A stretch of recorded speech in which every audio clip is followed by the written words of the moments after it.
Jyoti Prakash, at the dawn of independence, has an inspired vision of the endless quest for beauty and perfection of the people dearest to him.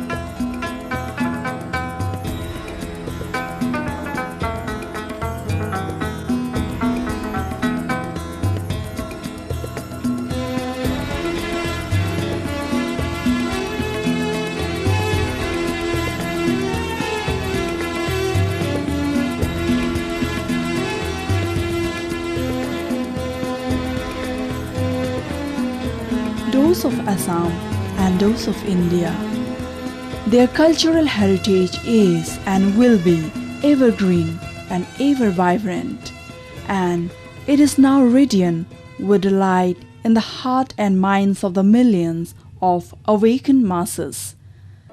At the very young age of 14, in the year 1917, Jyoti Prakash wrote his first play, Honit Kuwari, which means the Princess of Sonitpur. It was a masterpiece in its kind. Besides, it's a romantic comedy of love based on the legendary episode of Usha, the daughter of King Bana of Sonitpur, and Aniruddha, the grandson of Lord Krishna of Dwarka.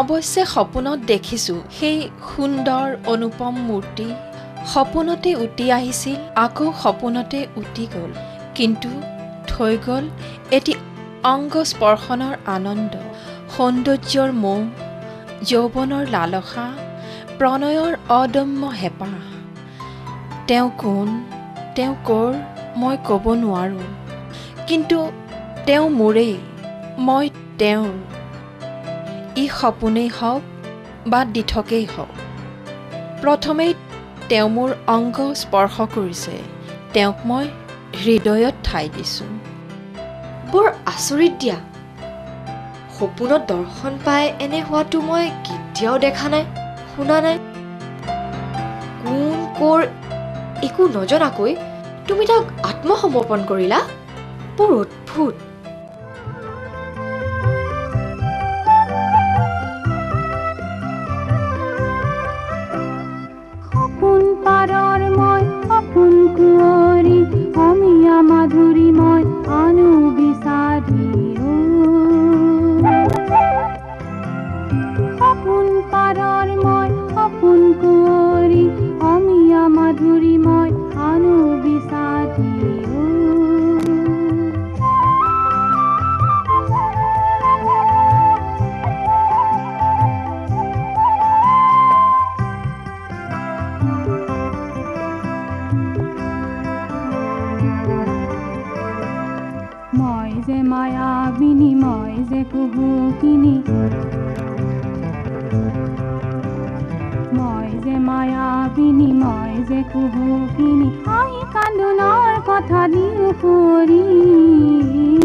The architectural designs he drew for the Guwahati University buildings indicated what and how much importance he gave to the climatic conditions and the purpose for which the buildings would be used. We notice originality, utility, and an aesthetic sense in these designs. The drama Rupalim is written in the year 1936. The scene in the drama is created in an imaginary atmosphere amid the tribal life of the Northeast. Rupalim is all about the tragedy story of romantic love. Here, Jyoti Prasad intelligently depicts the clash between love, lust, and jealousy.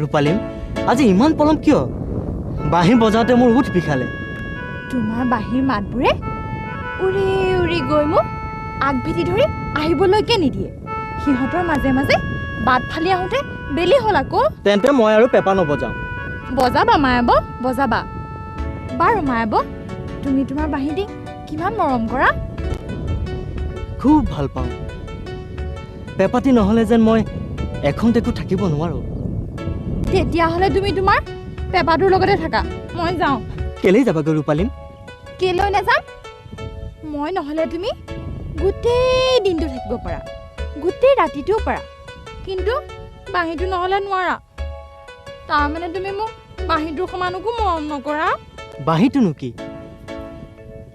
তাতকৈ তোমাক মই কত গুণে মৰম কৰোঁ তেতিয়াহ'লে তোমাৰ মোক বাঁহীটো দিয়াচোন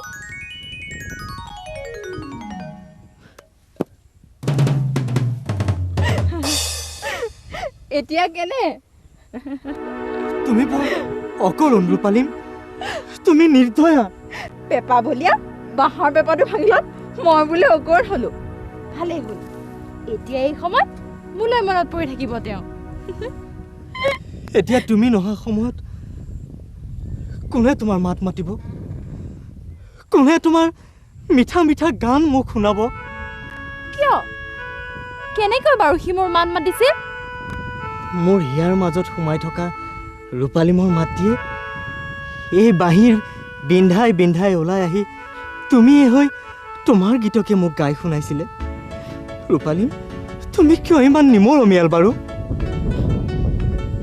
তুমি অকলে এৰি থৈ গ'লে এই বাঁহীটিয়ে তুমিয়ে হৈ মোক কতনো ইননি বিননিৰে ব্যাকুল কৰি থৈছিলে তেন্তে মোক নকলা কিয় মায়াব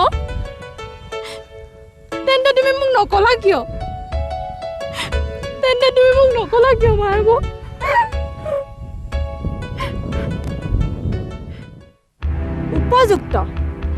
উপযুক্ত কথা কৈছা ৰাইজসকল ৰুক্মীৰ মুখৰ উপযুক্ত কথা বুজিলো ৰুক্মী জাতি আজিও জীয়াই আছে যুগ যুগান্তৰ ধৰি মোৰ মাতৃসকলে সেৱাত নিমগ্ন হৈ আছে কিন্তু যুগে যুগে যেতিয়াই পুৰুষে কৰ্তব্য পাহৰি দুৰ্বলতাক আশ্ৰয় কৰি কৰ্তব্য বিমুখ হৈছে তেতিয়াই তিৰোতা ওলাই আহিছে কৰ্তব্য সোঁৱৰাই দিবলৈ আজি ময়ো তাকেই কৰিবলৈ ওলাই আহিছোঁ কোৱা বীৰসকল মোৰ ই উপযুক্ত হৈছেনে তেন্তে ৰুক্মী বীৰসকল ওলোৱা ৰুক্মী জাতিৰ অপমানৰ প্ৰতিশোধ ল'বলৈ ৰুক্মী জাতিৰ মান ৰাখিবলৈ ৰুক্মীৰ উপহীৰ সতীত্ব ৰাখিবলৈ তোমালোকৰ ৰজা যদি অসমৰ্থ তেন্তে মই তোমালোকক বাট দেখুৱাই নিম কোৱা ৰুক্মী বীৰসকল তোমালোক এই অভিযানৰ বাবে সাজুনে In the currents and cross currents of the tumultuous movement of the freedom struggle, many sectarian and communal tendencies began to divide and disturb the people and divert their attention from the real enemy, imperialism.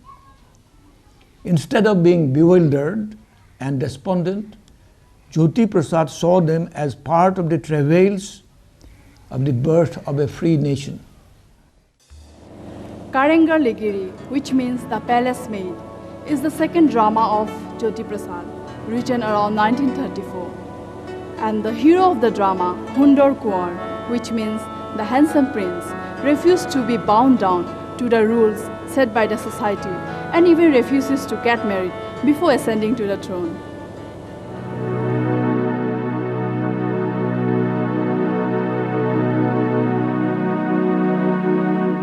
বাপা সুন্দৰ আইতা তুমি মোৰ মূৰটো খোলা নকৰালৈকে নেৰা নেকি দিন নাই ৰাতি নাই সেই একেটা কথা তোমাৰ আৰু ভাবিবলৈ কৰিবলৈ একো নোহোৱা হ'ল নেকি আইতা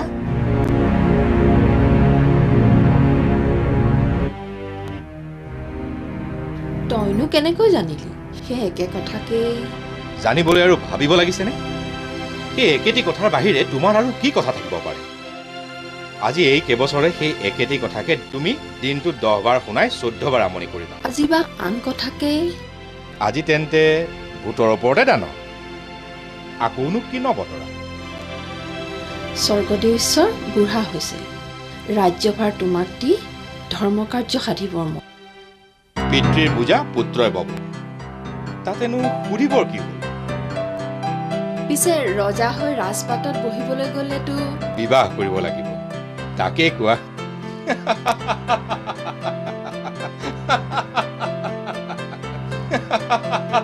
আহিবনো কি কথা হ'ল মোৰ বান্ধ অনংগ অনংগ মোৰ বান্ধ তিৰুতা বান্ধ তিৰুতা তিৰুতাৰ বুদ্ধি মূৰৰ পৰা নোলায় পেটৰ পৰাহে ওলায় বাপা সুদৰ্শন মই ঠিক জানিছিলোঁ ইয়াৰ মূৰৰ বিকাৰ ঘটিছে এই শাস্ত্ৰই ইয়াক খুজা নাই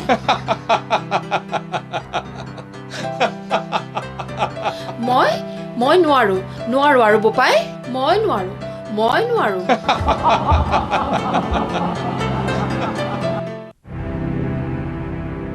শেৱালি তই মোক ভাল পাওনে পাওঁ কোঁৱৰ মোক ভাল পাও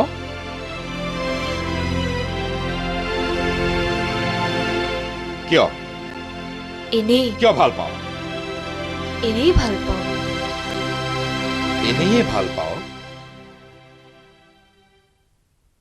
এনেয়ে ভাল পাও কেতিয়াও নহয় ভাল পাও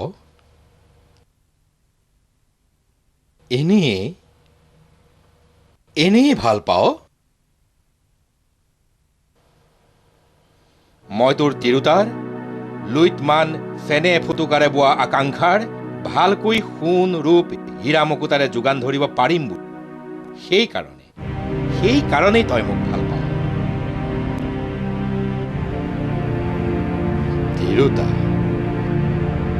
তিৰুতাই ভাল পোৱা দিব স্বাৰ্থৰ অগ্নিত ভাল পোৱা পুৰি ভসম কৰি চাই সোপা আনি আগত ধৰি কৈছে হোৱা এয়াই ভাল পোৱা আৰু আমি পুৰুষে সেই চাইখিনিকে গাঁত সানি সকলো পাহৰি প্ৰণয়ৰ ধুনি জ্বলাই তিৰুতাৰ প্ৰেমৰ বৰাগী এনেই ভাল পাওঁ তই মোক এনেই ভাল নাপাওঁ ভাল পোৱাৰ চাই তহঁতে পুৰুষৰ চকুত মাৰি পুৰুষক কণা মোনা কৰা পুৰুষক ভুৱা দিয়া মায়াবিনী তহঁত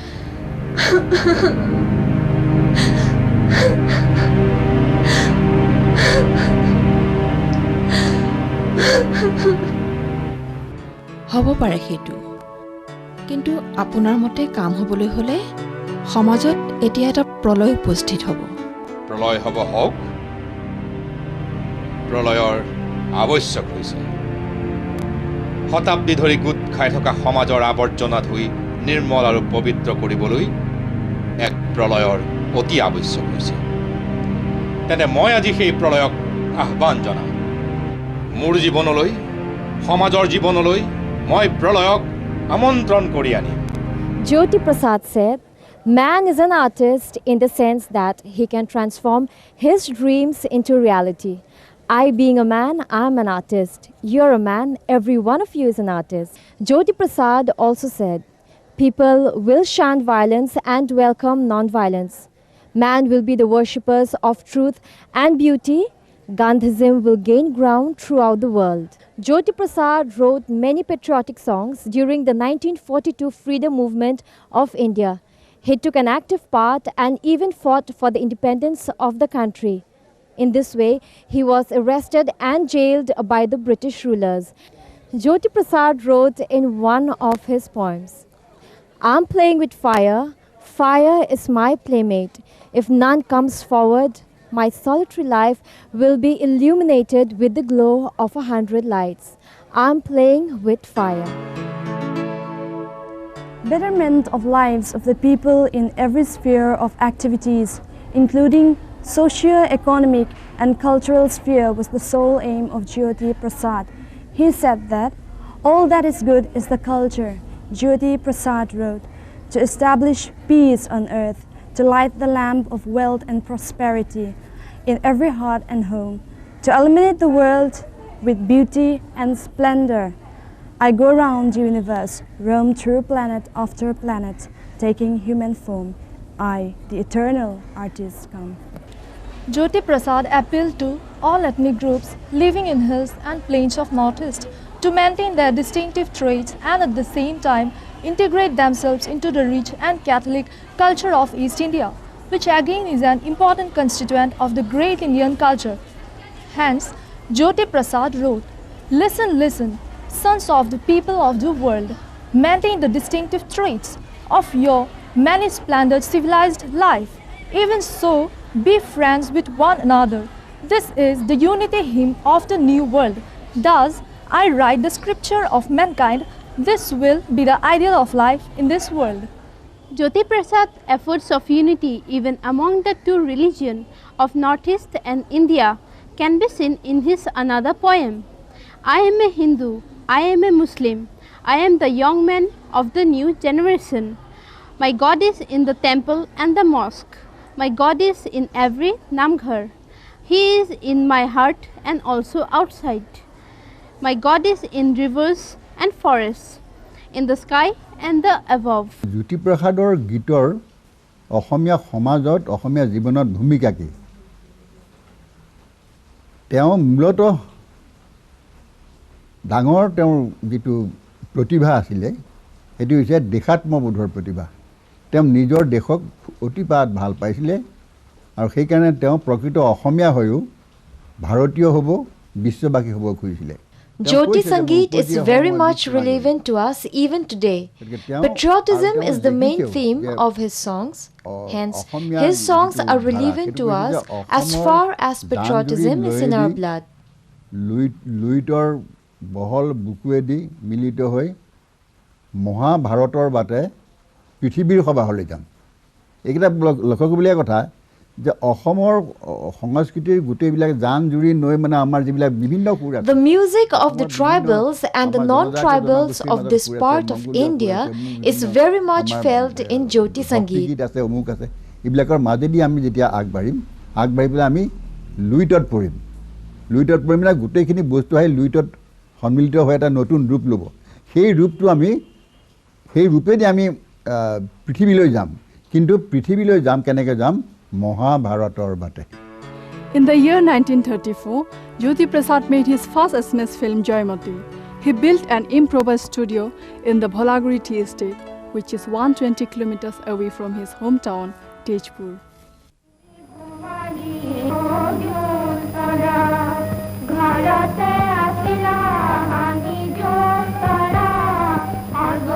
Baba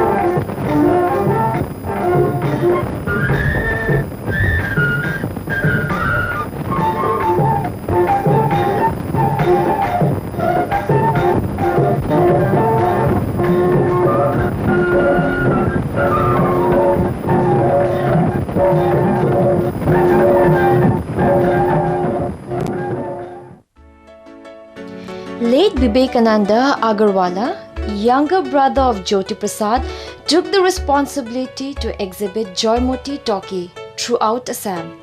No doubt it was an upheaval task for Vivekananda during the 30s. Jyoti Prasad was involved so intensely in the various aspects and phases of the freedom struggle,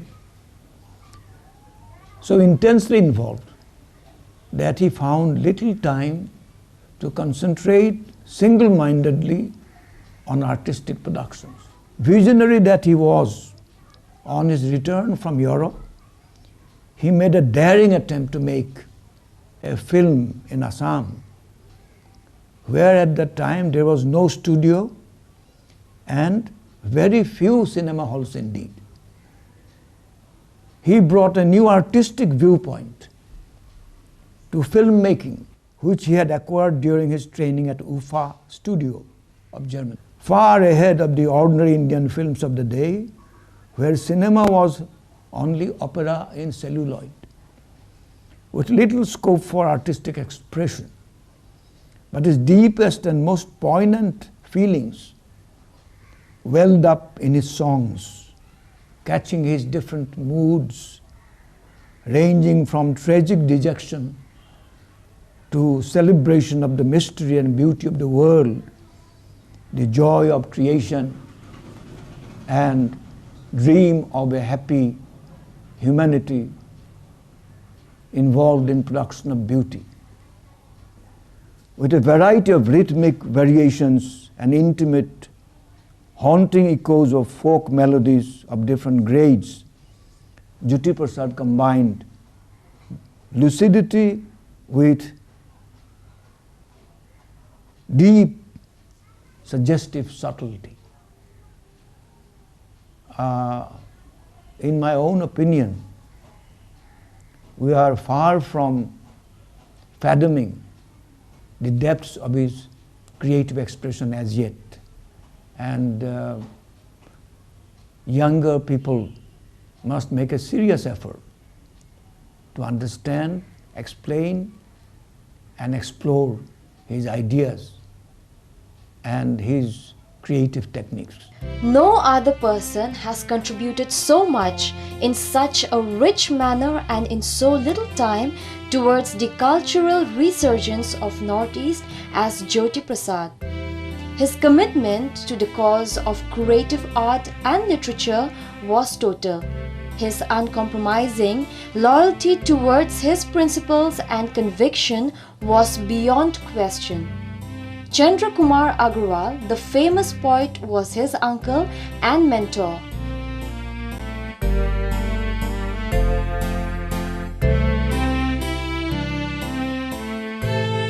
Death is inevitable. The worshipper of beauty left for the land of light and beauty, which he had described in his poem while addressing God of Death. I salute thee, O Death. Thy flower-bedecked altar is so beautiful, so peaceful. I see thy land of light beyond the engulfing darkness, and put on new attire to enter thy country.